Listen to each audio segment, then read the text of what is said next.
Guitars are singing, the music is ringing. My name is Matt Carter. Welcome to episode number 118 of the show here on Shaw TV. Our musical guests are right now behind me. We have Vancouver Island singer-songwriter Kendall Patrick. Really glad to have her back here on the show. The second or third time. She's also played in a band called the Headless Betties, not to be confused with those former homeless rock stars, Bedless Headley. Anyways, we're going to find some more information about Kendall and her music, a really cool process of coming out later on in the show. Now, on the show, you ever seen a grown man naked? Well, you're about to. Our own Brian Sugiyama was a little bit on the nude side. Now, usually I like to needle him, but this time we've got someone else coming in to needle him under the guise of acupuncture. So we're going to find out about the twin therapies of acupuncture and cupping. We're also going to find out about an upcoming Nanaimo event honoring women who transform others with their heart and soul. It's the Women's Heart and Soul Expo, aptly named. Lots of inspiration and lots of laughter. As well, we're going to take a look at a new 3-year project focused on senior citizens, and that's focusing on reducing social isolation. Really important stuff. Now, forget streaming on the internet, so we're going to focus on the streams outdoors because World Rivers Day is making waves, and here in the Nanaimo Parks and Recs, we do all sorts of activities to celebrate the flow of H2O.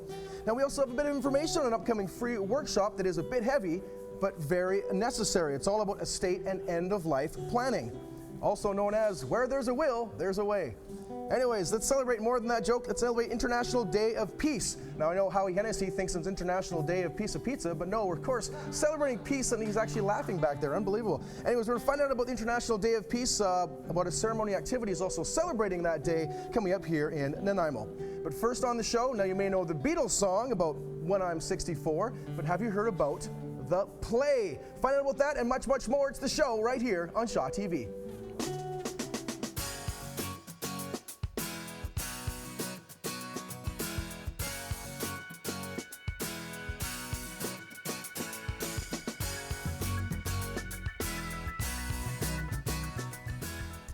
Thanks very much, Matt. That was a great opening monologue. Anyways, now let's go to more important stuff. I'm very happy to not be acting myself, but we're going to be speaking with someone who knows the dramatic stage very, very well and has a wonderful new play ready for audiences here on Vancouver Island. Very pleased to welcome Steve Hill, playwright for When I'm 64, to the show. Welcome. Yeah, thank you very much, and congratulations on a great opening monologue. Yeah, you got the audience in the palm of your hand. Sure. Well, favor of an extra room for a character in one of your plays. Okay, I'll let you know. And speaking about plays, of course, a wonderful play that you've got going on we're here to talk to you about called When I'm 64, presented by Western Edge Theatre. So before we get to that, though, really quickly, just give our viewing audience a little bit of a notes on your background in theatre. Well, sure. As a young man, I got really lucky, and at my first audition, got a professional equity card, and then worked for 6 years in Canada, and 4 of those years were in London, England, some of the time in the West End, and working in films and that sort of thing. So, yeah, I had a fantastic 6 years. And imagine again, obviously, there's a whole drama scene in London, quite incredible. So what a great proving ground, I would imagine. Indeed, but there's also a fantastic theater scene here on Vancouver Island. Perfect. Yeah. All right, well, let's talk about that again. So the play, When I'm 64, give us a little bit of synopsis about it. Sure, so When I'm 64 is about the lives of 5 Vancouver Island women, all of about that age, and their lives come together in various ways that are moving and often funny and sometimes unexpectedly. And Trish is a breast cancer survivor who takes up dragon boating and gets lots of support from the other dragon boaters. Lotus is a self-employed hippie who is into New Age spirituality and self-improvement courses. Joan is 86 and she's a shut-in. She's got a 64-year-old daughter who's very busy with her own life. But Joan has a long withheld family secret that she needs to tell her daughter. Sonia's new to Vancouver Island, and she's new to the adventures and misadventures of internet dating. So I don't know if you've ever internet dated, Matt, but there's quite a lot of adventure going on out there. You come and hear about it. And finally, there's a character called Alexandra who's a very successful big city executive, and she's a wine connoisseur, and she comes to Vancouver Island occasionally to stay at her cabin and pay back her husband who's cheating on her back in the big city. And on the periphery of all those 5 women is a street woman, a bag lady, who we never learn her name, but she's at risk of being put out of the local tent city. So current issue, all the women in transition, and there's lots of humor, but there's a lot of very moving, poignant, thought-provoking content to the play. Yeah, I was going to ask you about that. In terms of the audience reaction, I mean, sometimes people want to dub a play or a movie as like a tragedy or comedy or something in between, but this is sort of both. Exactly. Yeah, good drama and lots of light notes and lots of smiles, laughter. But people can expect to be moved and touched for sure by the story. Mm-hmm. Yeah. I won't give it away, but yeah. Yeah, exactly. Got to check it out. Now, I do want to ask, also going into now your experience as a playwright. Now, you are not a woman of 64 years of age or older.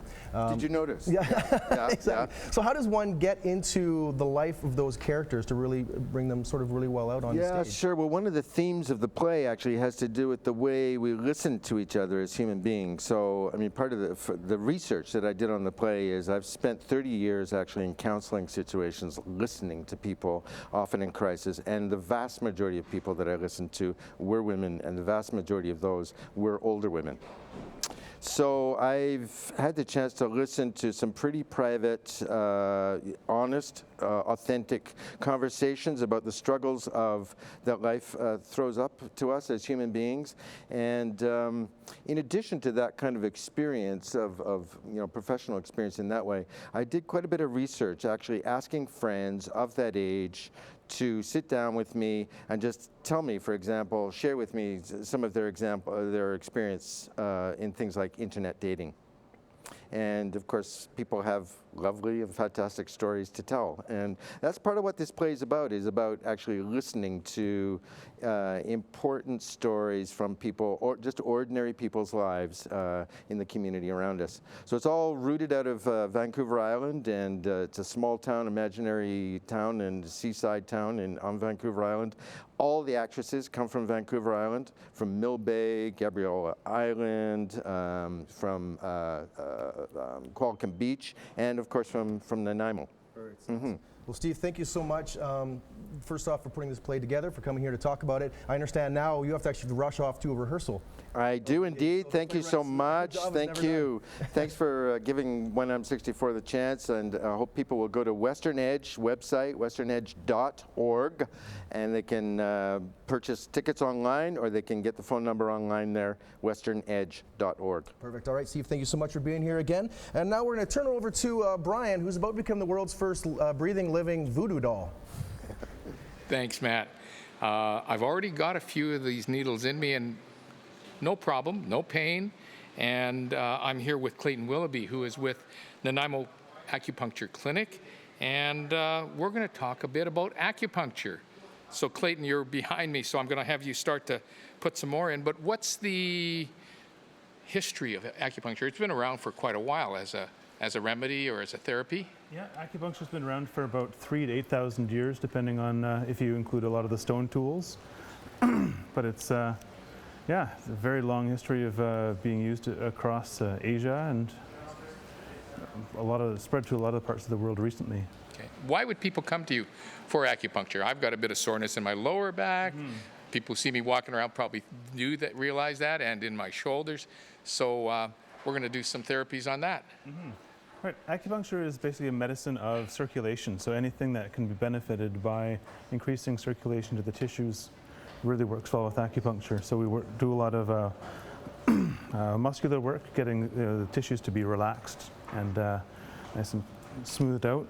But we also do a lot of work for reproductive health. A lot of people get treatment for fertility because if we get the circulation to those areas, they work better. Good. Well, clientele, is there any particular age group that comes to see you? I basically treat children to seniors and everything in between.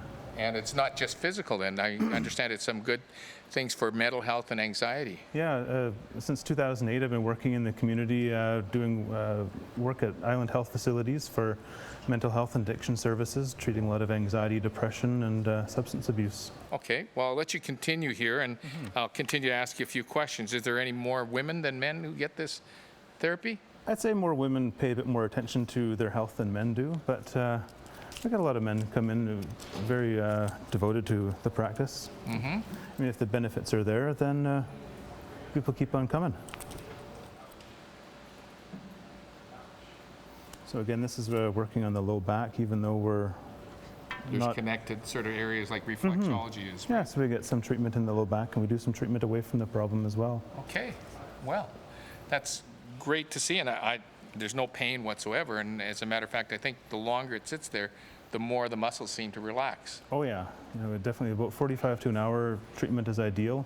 Gets everything nice and relaxed, gets the blood flow opened up to the area, and yeah, obviously we don't have that kind of time here, but thank you for not screaming. No problem there. Well, I'm going to head over. How are we doing for time? Okay, great. I'm just going to see if you want to put some into the shoulder area here. Sure. Yeah, I've just opened up another pack here. I'll go quick-ish.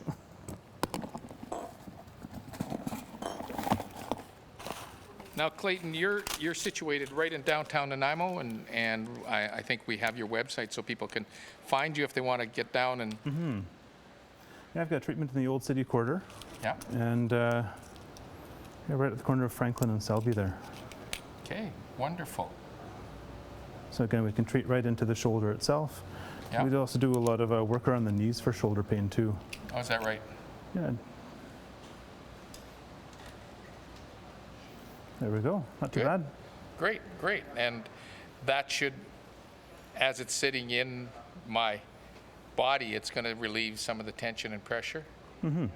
Great. Well, we're going to just sit here with this in me and then try to remove some of these pins and needles. And I'm going to throw it over to Shea. We're going to come back later with some cupping, which people have seen some at the Olympics. So let's head over to Shea.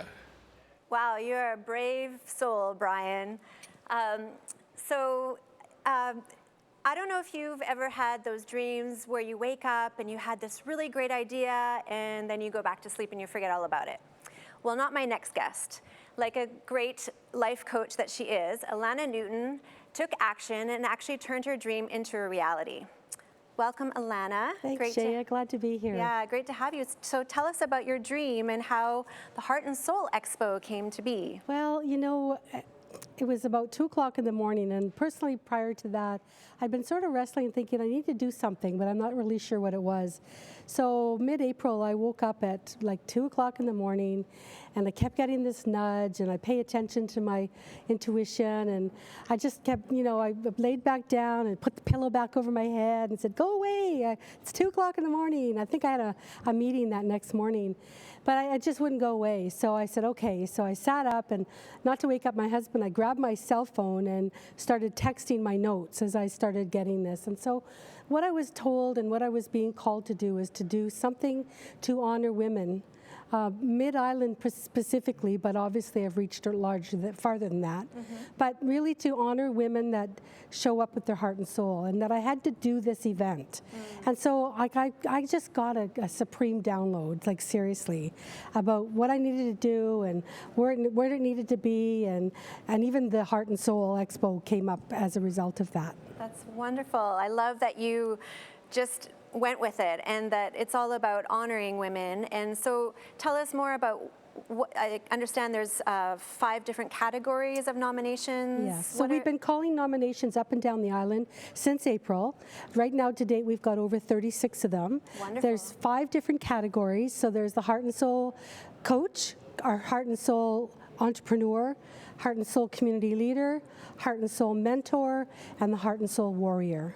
So those specific categories have, you know, detailed information on our website about what, you know, who you know, because I know every one of us knows 5 women that would fit into every category. Yeah. So, and the nominations have been coming in really steadily, and we're getting excited because we're 3 weeks away from the event, and we're just really curious to see who's going to be the winners. Yeah, and so not only are you giving these awards, but it's a full day of speakers and presentations, and when we were talking earlier, you're really excited about the keynote speaker, so tell us, the viewers, so what can they expect if they come to the Heart and Soul Expo? The intention of the whole day is really all-encompassed, and that's why I called it an expo, because there's going to be a few trade shows, but nothing serious there. However, the whole day is geared around women coming together and listening to inspiration of different areas of their life, that at the end of the day, they'll walk out of there with a little bit of a notebook and a plan to finish out 2016. So 14 years ago, I was diagnosed with kidney cancer, and at the time I had my own coach, and he has remained a dear friend and my sounding board for many, many years, and he's coming from Calgary. His name is Ken Larson, and he's what we call the should disturber. So he's going to ask all these women, at the end of every speak, what did you learn, and what have you been doing, and what should you be doing? So his work is really to sort of facilitate the day. And there's speakers coming from Souk to Campbell River, and a lot of the women have never been heard in our region before. But I'm really excited about our keynote speaker, and her name is Leah Goldstein, and she's coming to us from Vernon, British Columbia. I've heard her speak 3 times, and every time she has you on the side of your seat. You're going, my goodness, I can't believe she's done this. Wow. Just to give a little bit is that she was actually in the Israeli army, and she learned and was trained to do Krav Maga. And so she was in the Israeli Secret Service, and she is going to talk about her life living with no limits. Amazing. And then we're going to award, and then we're going to have appies, and then we're going to celebrate. Great. Yes. So this is all happening on October 1st Yes. at the Nanaimo Golf Club. Yes. And you're still taking nominations? We are until the 15th of September. Just so everybody knows, all of the judging will be done in Alberta. Okay. Everybody's file is being shipped, and so that they don't know who it is, and it's based solely on the information provided. Great, so it's really fair. Yes. So if people want more information, they want to make nominations, they go to your website, womensheartandsoul.ca, and get your tickets. You can It's get your a big tickets full there. day. You can join us on Facebook, Women's Heart and Soul Expo. Keep an eye out on that Facebook page because there's a few surprises coming up down the road. Great. I'm looking forward to it. Thank you so much for being here, and all the best with it. Thank you so much. Take care. And now it's over to the musician.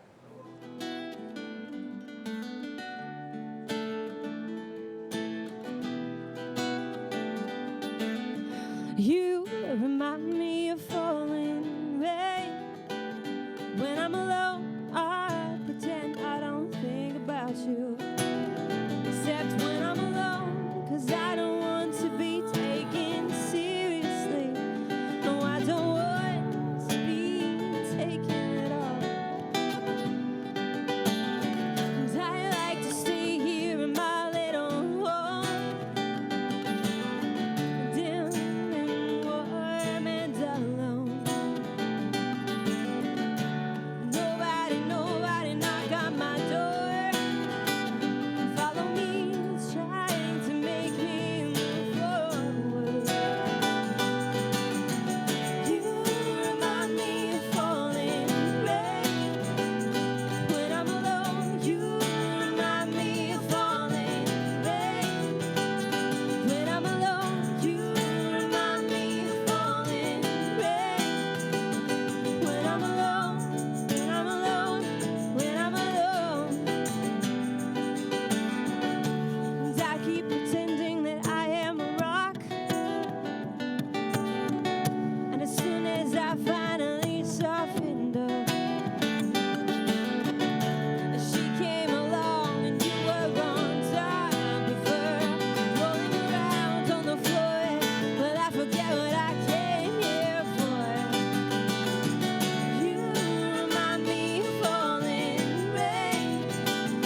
All right, the gorgeous harmonies of Kendall Patrick and Alex Hicks. Thank you guys so much for being here. Really stoked to get to chat with you guys later on in the program as well.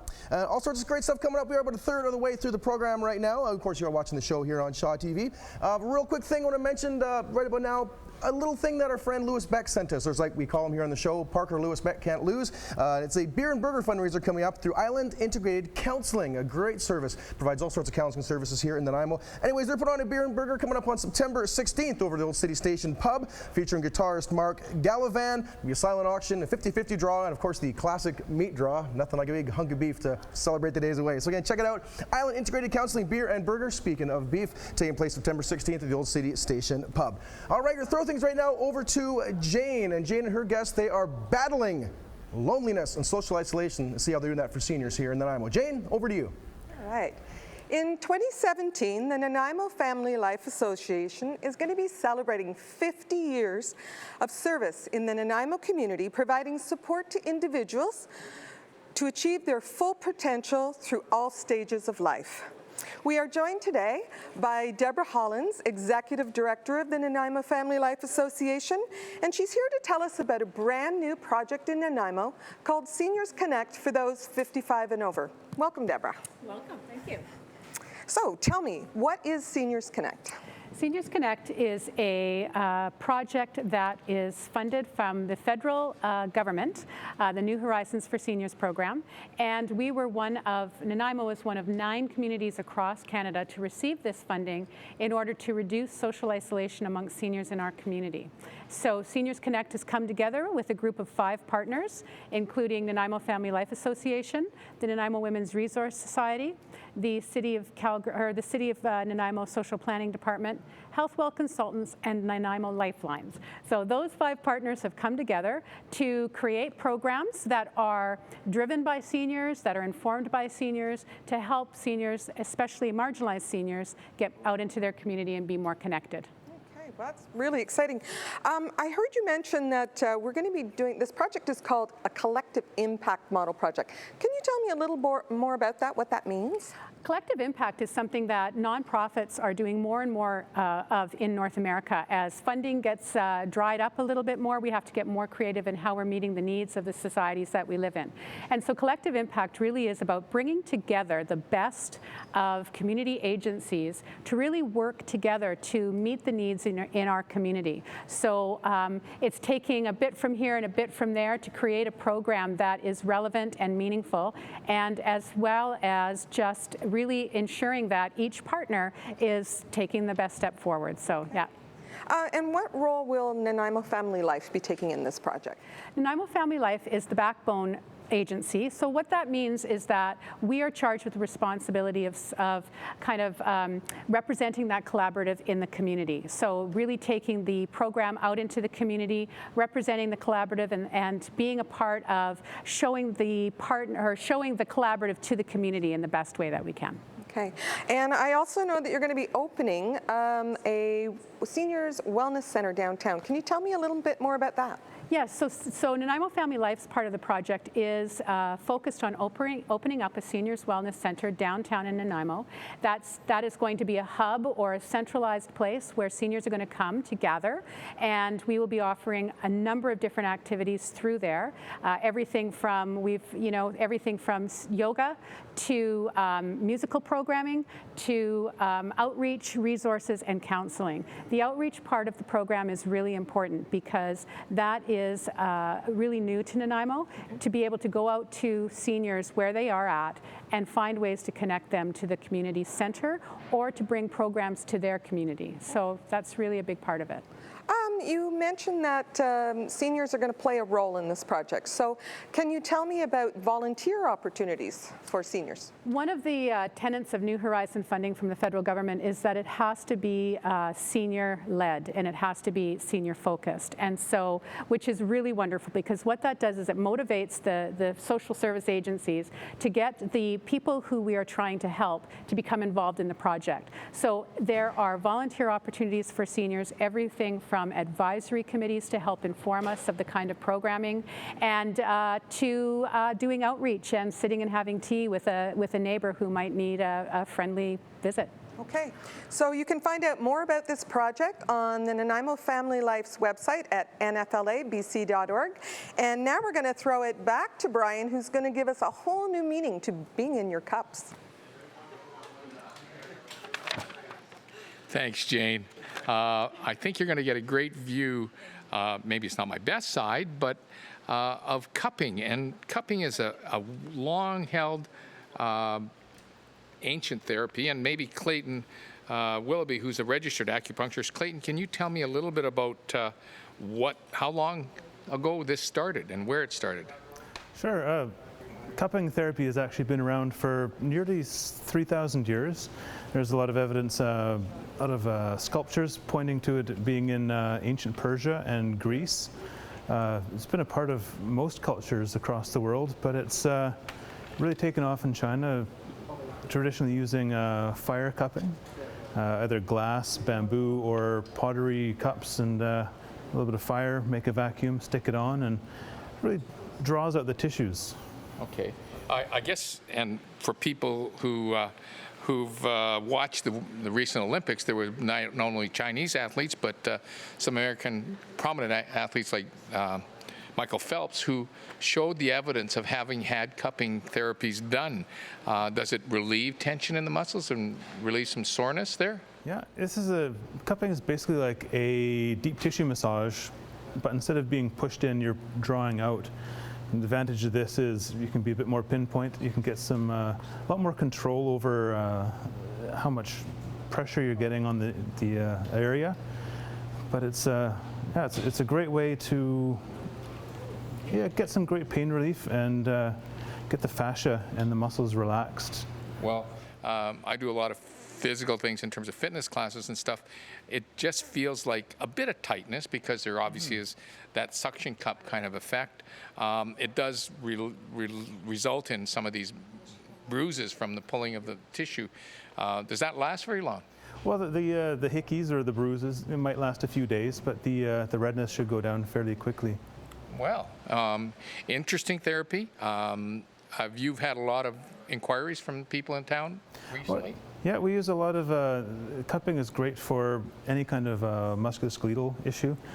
Generally people use it for a lot for pain, but a lot for cellulite treatment, anything that we can relax the tense fascia to get it to release. So I know we did some acupuncture on my left shoulder. Let's see if we can apply some of the cupping therapy onto my right shoulder, which is also sore sometimes. And this is an interesting circumstance, and it certainly doesn't have any pain associated with it as such.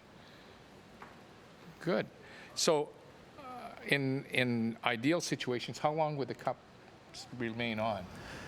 Different practices keep it on for different lengths of time. Generally speaking, we can probably get away with using like 10 to 15 minutes with this kind of pressure on it. Okay. We have your website, and people can contact you at Nanaimo Acupuncture.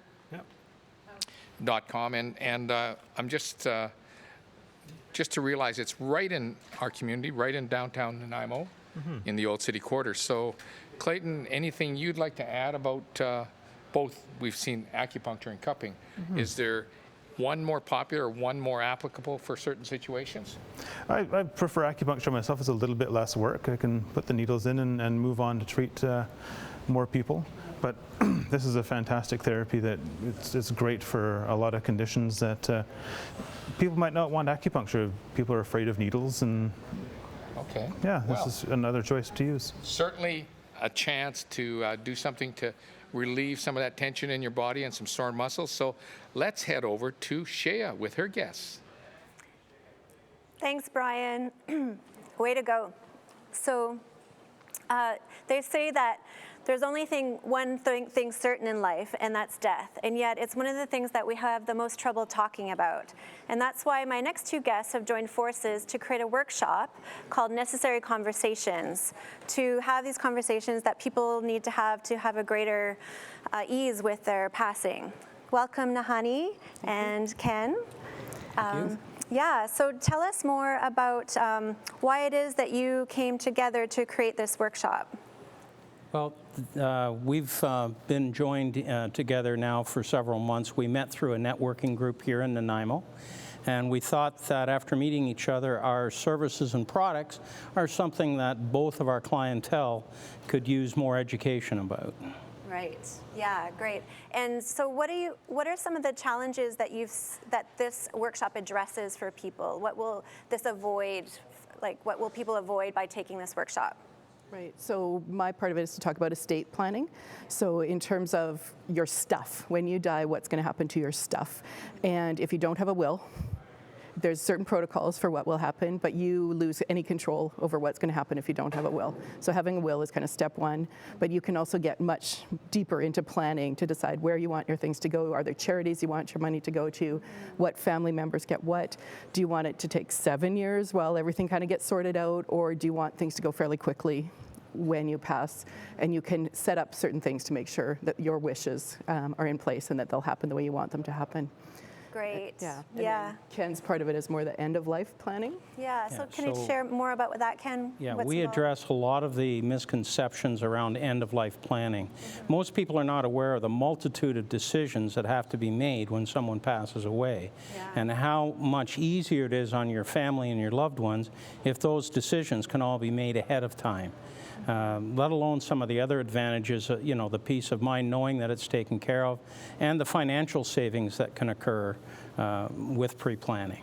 Yeah, I remember we were having a conversation earlier, and it's about dressing, like, don't leave a mess, right, for your children to have to deal with. Like, I kind of worry about that sometimes too. There's a lot involved, right? So this is going to help bring more ease for people, and I also think it helps, like you mentioned, peace of mind. Can you speak more to that, Nahanni? Yeah, peace of mind is huge, right? So knowing that everything's in place, and it's a very grown-up conversation. You have to go, okay, you know what? I am going to die. So what's going to happen at that point? And if you're a parent, you really should have things in place in case something happens to both of you. What do you want to have happen with your children? This workshop's a bit more for older generation, so it's at 2 p.m, so it's kind of probably you're retired and you're starting to think, oh, I should get my stuff organized. And so that peace of mind, knowing if you don't want to pay probate taxes, have you done what you can to avoid paying the probate fees, not taxes? Have you helped put things in place so that your family's not going to overspend when you die, picking out the fanciest of everything? If you're a very low to the ground kind of person, just you don't want a fancy party, then make it clear, because otherwise people are going to be wanting to emote, they're feeling a lot, and they may overspend at that time as well. Yeah, I mean, everyone likes to save money, and you had mentioned they could save like for anywhere $10,000 to $20,000. Depending on the size of what they have and how it's organized. Yeah, so you can be very strategic about it if you want. Yeah. Great, and I liked also you had told me about it's a great thing for families to come together, right? So that they can have these start having these conversations together, not just the parents, the aging parents, but they can come with their children. And it's happening on Tuesday, September 20th, right? You mentioned 2 o'clock. And they can register by calling the number on the screen. And so if you haven't had those necessary conversations, go ahead and register estate and end-of-life planning and get those things handled so you can have peace of mind. So over to Matt. Thank you very, very much, Shea. Great advice there. You got to live well, live happy, but you do have to prepare for the inevitable. And by that, of course, I mean the Leafs missing the playoffs once again. So anyhow, moving on to our musical guest, as we always like to do right now after a nice little Leafs dig. Kendall Patrick, very happy to have you back as a return guest on the show. Thank you. And before we get into your music and really want to talk about this new album you have coming out, just say a quick word about your musical collaborator here, Alex. Oh, yeah. Alex and I have been friends for probably 8 or 9 years, and we play together on and off during those times, depending on whether we're in the same town or not, or province. But she just walked into the coffee shop that we both work at after disappearing for a while, and that was yesterday. I was like, hey, you want to come on chat with me? She's like, sure. It's kind of how we roll. Nice. Yeah. All right, so I want to hear about how you're rolling out with this new album. So Peaks and Valleys is the name of it. Was there sort of a recurring theme? Is it Peaks and Valleys? Is that the theme? Peaks and Valleys. It's about the ebbs and flows, the ups and downs, the trials, the struggles, the triumphs of whatever. Life, love, So a lot of the songs on this album, well, there's 5. It's an EP, so do touch on the love aspect. But I do think that it's pretty representative of my own personal journey in the last couple of years and how there have been a lot of peaks and valleys that I've had to endure and stick it out until we kind of come through the other side. So absolutely. It's pretty metaphorical. Also, yeah. Also about peaks and valleys too, you talk about journeys as a musician as well. I mean, you've done all sorts of traveling. We were talking about before coming on the show here about some of the industry showcases you've been involved with, and you're heading off to another one shortly, correct? Yeah, I started my introduction to the industry, the music business, in 2013 was really when it started, because my band went to Indie Week in Toronto, and that's where I landed a publicist, and she's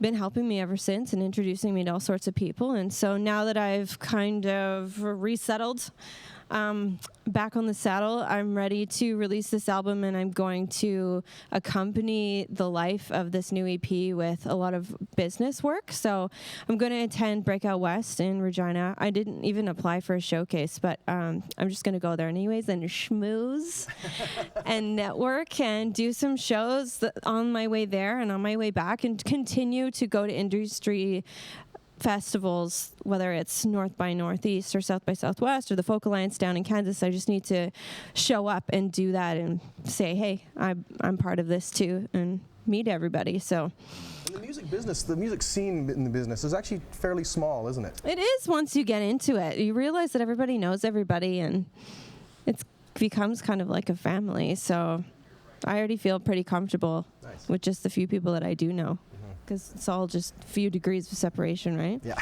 exactly. Well, let's keep that theme of business going into how you're sort of fundraising and basically promoting, marketing this new album. Okay, well, music is pricey in entrepreneurial kind of situation for anybody that's doing it. So I've had lots of experience with fundraising before, and this is a kind of cool way to do it. So it's pledgemusic.com, and I am offering the pre-order. So anyone can order the album now. There's 44 days to do it left. But if you pre-order the album now, then I receive the funds in order to actually release it, because it costs money to press the album, master the album, mix the album. So, but the cool thing about Pledge Music is that you can also offer other things other than just the album itself. I'm offering to write a song for somebody for a certain amount on a pledge. I'm offering to do a house concert or personalized ceramic mugs, t-shirts. There's so many things that you can do. So I really encourage people to support your local artist and help me get my album out by going to pledgemusic.com/Kendall Patrick and pre-ordering, because then you can get it in October. If you don't pre-order, you won't get it until February 2017. It's a long wait. Absolutely. So there you go. So get on it before Christmas. Kendall Patrick, thank you for being here. Also, kendallpatrick.com as well, your own personal website. Yeah. All right, check that out. All right, so again, Peaks and Valleys coming out soon. We're going to hear another song from you now called Cannonball. Yeah. Back over to you guys. It's the show on Shaw TV. Thanks very much.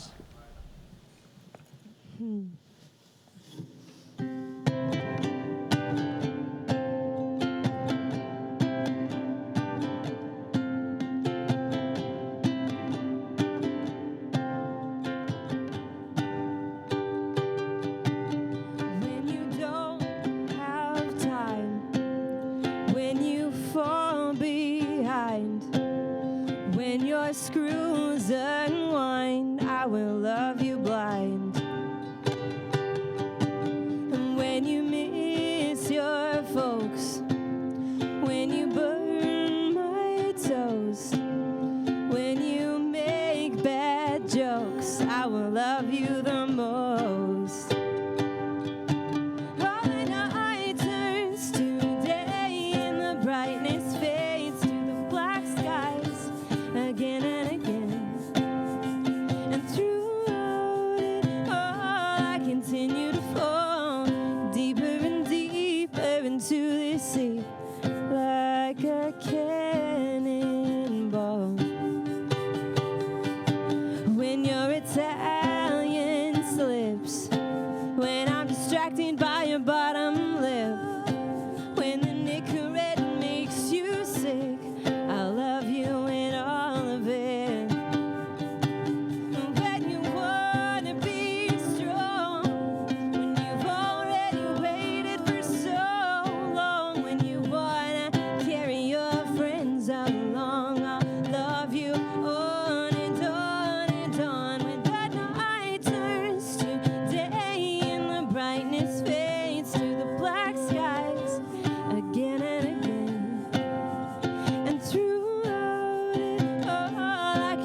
screws unwind, I will love you blind.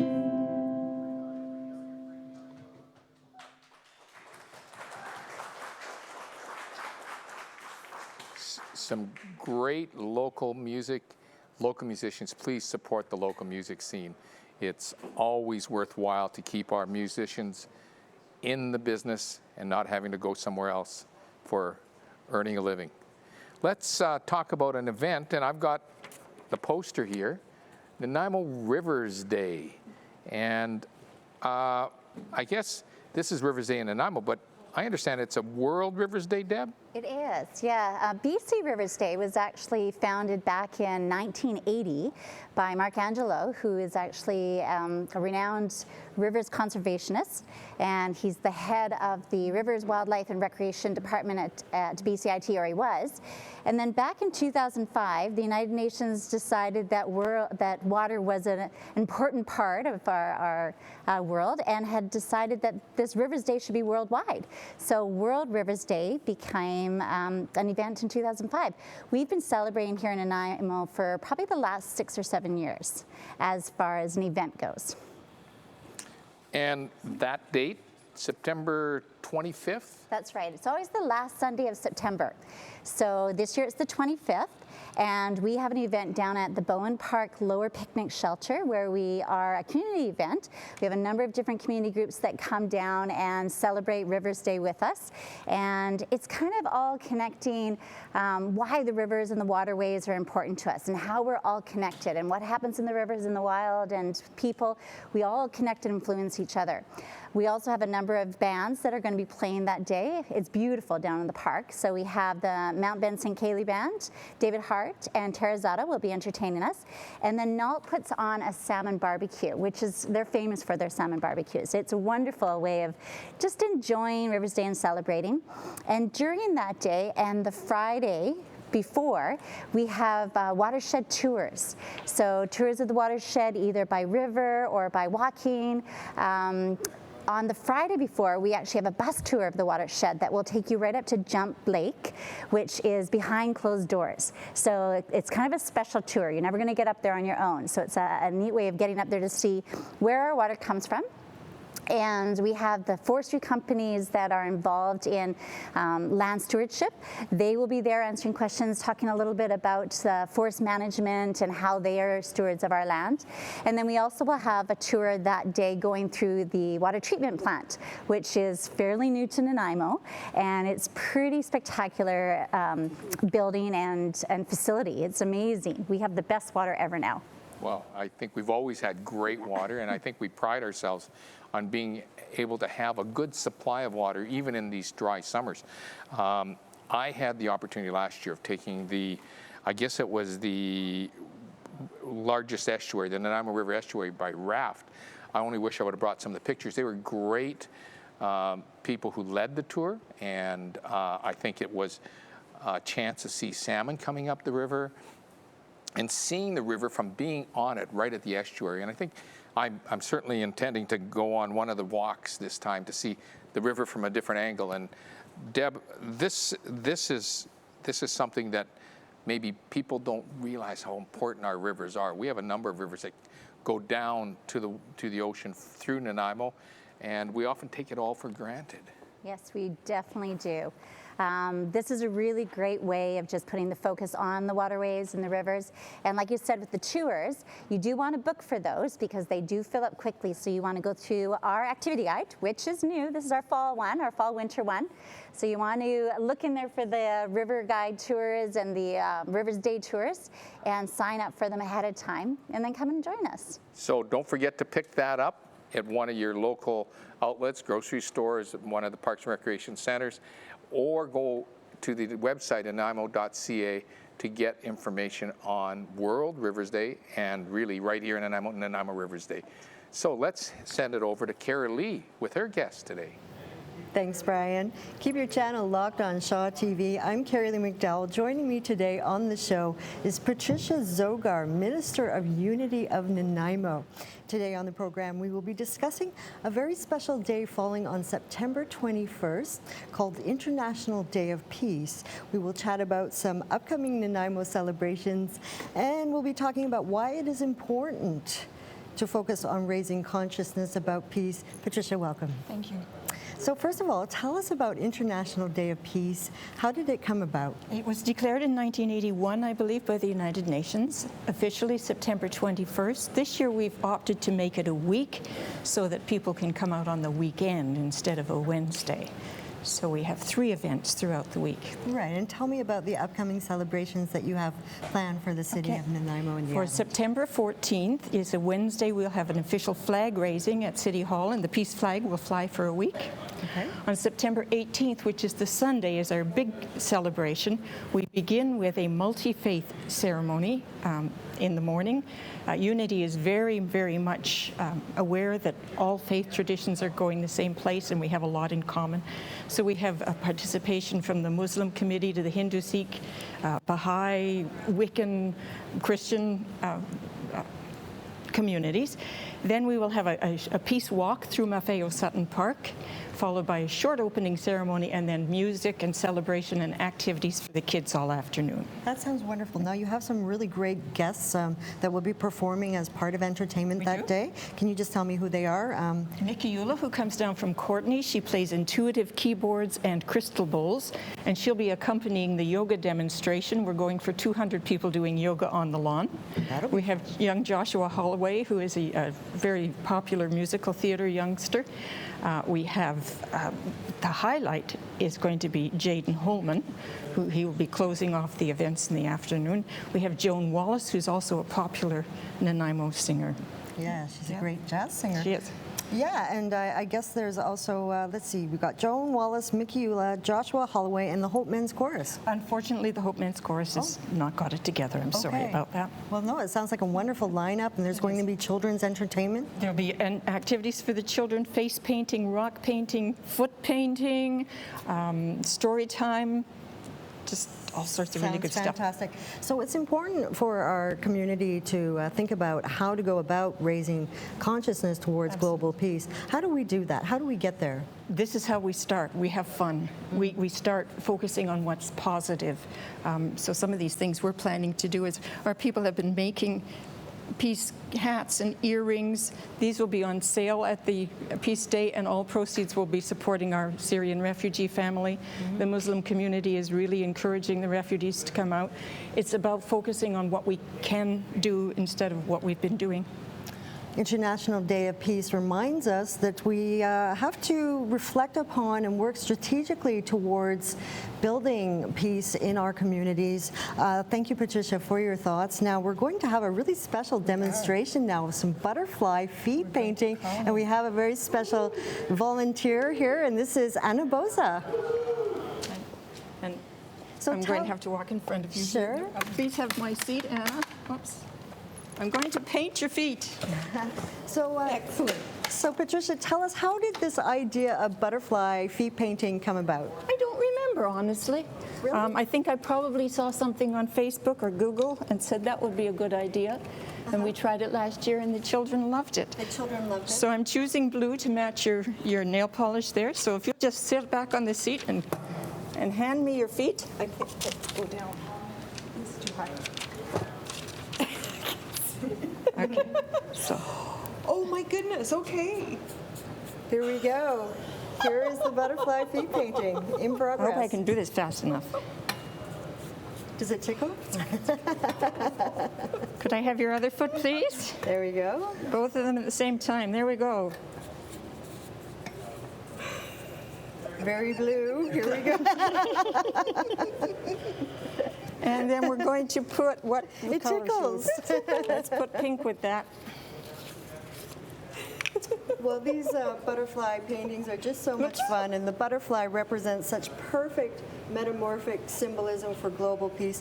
What's your website and Facebook address and a telephone number where people can find out more about International Day of There's Peace? a dedicated peace site, peacenanaimo.com, or you can go to unitynanaimo.org and find all the information there. This is a little bit of a rush job. It is a bit of a rush.